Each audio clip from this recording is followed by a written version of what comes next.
Conor Ryan. Hello, sir. How's it going? Good. Thank you so much for joining us. Over the last couple games, Carolina Panthers, two tough teams that are playoff teams, teams that you would think that could give the Bruins a run in the playoffs. They win both games. What did this mean to you, and who specifically has stood out as someone who would be effective in a playoff series? Yeah, I think you look at the fact they're 5-1 since Jim Montgomery more or less really called them out and had them do wind sprints during a practice, and they've responded in a couple of pretty impressive tests since then. And I think you look at especially that game on the road against Carolina, this home win against Florida. As you said, those are two teams that kind of have the blueprint as to how to give the Bruins fits, especially in the playoffs, as we saw last year. And whether it's in Carolina where they build an early lead and hold on late. They get an empty net goal. They close things out there. Or a team like Florida, who, yeah, they're maybe scuffling a little bit in the standings the last few weeks, but still play a really physical game. And the Bruins more or less matched them in those games. Those are two games that you look at the Bruins and where they've struggled throughout this season at times. And those are two wins that they probably don't win back in, earlier this year when you see how they've struggled. And I think when you look at some players that have stood out. Yes, of course, if this team goes on a run, you're looking at the Omarks, the David Pasternaks, all those players. But I look at guys like Parker Wotherspoon and Andrew Peeke, these guys that are kind of under the radar, additions. People didn't really expect that much from Peeke, but they were physical. They were doing kind of the little things. They were matched up against guys like Sam Bennett and Matthew Tkachuk on Saturday against Florida. And those are kind of the guys you need in a playoff run, the guys that play a pretty simple game, but they'll get involved after the whistle. They'll box players out of the net front and do maybe those little things that can be the difference in a 7-game series where the margins are very, very slim. Yeah, it's the physicality that I think we're all wondering about with this team and how that was going to factor into the postseason. But it's interesting, Connor. I wonder if it has something to do with these guys being a little fresher, being up and getting their opportunity to, it's almost like a minor league mentality. It's like, I'm going to make my mark on this game somehow. I'm probably not going to do it by getting on the score sheet, but I can do it by either moving guys out from in front of the net or going into the dirty areas and fighting for pucks, which is something that, let's face it, the Bruins have been kind of out-muscled and outworked in those areas in previous postseasons. Yeah, absolutely. I think you look at, guys like Weatherspoon and Peak and across the NHL, you look at a lot of these teams that have put together pretty good runs, especially the way they're built defensively. There's about 3 or 4 of those guys on that defense that maybe don't stand out to you, but like the Zach Bogosians, these kind of bigger defensemen that play a simple game. Maybe their underlying stats don't look all that great, what have you, but like Radko Gudas, right? He's a pretty spectacular player, but you saw him in the playoffs. You noticed him last year for Florida, just doing the simple things, right? Landing hits, pushing guys out of grade A ice and doing those things that contribute to the overall team game. And, whether it's guys like Weatherspoon or Peak or even look up front, there's so many guys on this team like a Danton Heinen or Morgan Geekie who have been granted, new opportunities, greater roles, and they've run with it. And that's what this team needs. They need pretty much everyone pulling on that same rope if they want to go far. They can't just rely on the goalies or Pasternak or Marchand alone just to carry them however long they go. So, Connor, are you sold that this will kind of translate into success in the playoffs? We all remember what happened last year. Bruins are playing real, real well right now. Are you sold that this can kind of get them beyond the first round? Well, I think it probably depends on who exactly they match up in the first round, right? Because right now it's looking like it's a Bruins Tampa Bay matchup, which is probably the worst possible draw the Bruins could get, right? When you look at one, the fact that Tampa's playing really well down the stretch. They've obviously got a lot of high-end talent. Maybe they're not as deep as they were in years past, but when you've got guys like Nikita Kucherov and Braden Point, Stamkos at the top of the lineup, they can still do a lot of damage there. Vasilevsky, his resume speaks for himself. He's coming off of back surgery and his numbers maybe have dipped this year, but he's still a guy that you look at him in the playoffs in a best-of-7 series. You probably don't like how that's going to go out for the Bruins, but I think you look at just the way they're playing right now, they have a shot against pretty much any team out there. And I think you look at where those flaws were earlier on in the season where they couldn't, snuff out these third period, they couldn't hold these leads. They weren't answering teams' physicality.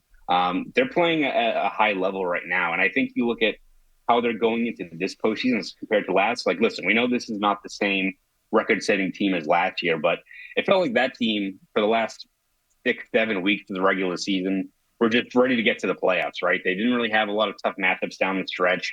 They were more concerned with making sure guys were healthy, which obviously didn't work out the way the year ended. This team, the fact that they're able to, go against teams like Nashville and Carolina and Florida twice, and they've won in a variety of ways, and they've passed all these tests. It just seems like they're finding their game, and a lot of players are finding traction at the perfect time. What's the strategy for the rest of the season? How do you play it if you're Montgomery? Goaltending, and also in terms of how do you feel about resting players and things of that nature? Yeah, it does seem like there's a few guys that probably could benefit from a day or two off, like Brad Marchand, who's been, fighting a few things throughout the year. Obviously, a guy who's going on 36, so hopefully they're able to carve out a rest day for him. Again, easier said than done with a guy who does not like to voluntarily come out of the lineup, but we saw last year how much maybe some extra rest on the stretch could have benefited them. I think for Montgomery, the biggest thing is just finding out where the pieces fall in place with the rest of their lineup. Like hopefully you get Pat Maroon in. They're aiming for Saturday's game in Pittsburgh. There's a chance for him to get in the lineup and see just what you have in the player. Where they acquired him thinking he could add some physicality to the bottom six. So hopefully he gets in the lineup, and then it comes down to, I think, just how they're approaching the goalie situation. Right, this is what we've talked about all year long. Jim Montgomery's mentioned the rolling with the goalie rotation since November on. Again, it's easier to talk about the benefits of the goalie rotation in November in the regular season. That's another challenge entirely to actually carry it out and see it through once you get to mid-April and you get into an actual best-of-7 series. But finding out how they handle that rotation, and most importantly, who gets the start in game one, probably the biggest task for Montgomery in these next 4 regular season games. You think it's a debate? You don't think it's Ullmark for sure? They've still left it up in the air. They've mentioned that even though you would think that where they play Carolina again, you'd want to give Ullmark maybe another start, just so that way Swayman and Ullmark can both play a pretty tough team in Carolina. It could be the case where they still go with Swayman. They've pretty much rotated the goalies for their last 20 games now. So I think if you're asking me, like for game one, I think it has to be Ullmark the way he's played, especially since the trade deadline. I think the numbers speak for themselves, but it does seem like the Bruins aren't really budging in terms of that switching off every other start. So we'll see if that changes once you get to the playoffs. Is Maroon going to be able to make that much of an impact? I mean, I would have. I thought that he was going to be, more readily available before this, and it's. I guess maybe I was wrong in that assumption, but joining this late, as little time as he'll have in actual game situations, should we maybe, or should I temper my expectations in terms of him being any kind of a difference maker? Well, yeah, you look at the circumstances of what's involved there, right? A 35-year-old guy who's coming off of back surgery to then just get thrown into the gauntlet of the Stanley Cup playoffs. It's a tough task for a guy like him. I think for what the Bruins are hoping for him, I think it's kind of the same strategy as guys like Weatherspoon and Peak, right? Where I think it's just playing a simplified game. If he's on the fourth line with Beecher and Bokus, which would be very entertaining because you've got two very fast skaters and Maroon's a little bit slower there. So maybe he's the guy that they think can go up to the third line if they go with a Frederick Geeky pairing where grouping where maybe more puck possession, more detail oriented. But I think for how the Bruins are approaching it, it's just play simple hockey, play strong on the forecheck, force turnovers, maybe rely on some guys like a Frederick Geeky to generate more of the offense. But if he's able to, land a few hits, be a physical deterrent, like you look at, again, the Bruins, I think, have done a good job, especially against Florida these last 2 weeks, answering the bell. But having a guy like Maroon with his track record out there also can kind of go a long way as to maybe if a guy like Sam Bennett's picking a fight when, it's all but inevitable that Matthew Tkachuk's going to get involved. If the Bruins play Tampa in the first round, you have Tanner Jeannot, who delivered a pretty heavy uppercut to Frederick in that fight the last time they met. A guy like Pat Maroon, who played in Tampa, he can make a difference there as well. So I don't think they're expecting him to be this spark plug that, adds some added offense to the bottom six, but he does have some of his traits that can come in handy once you get to the playoffs. All right.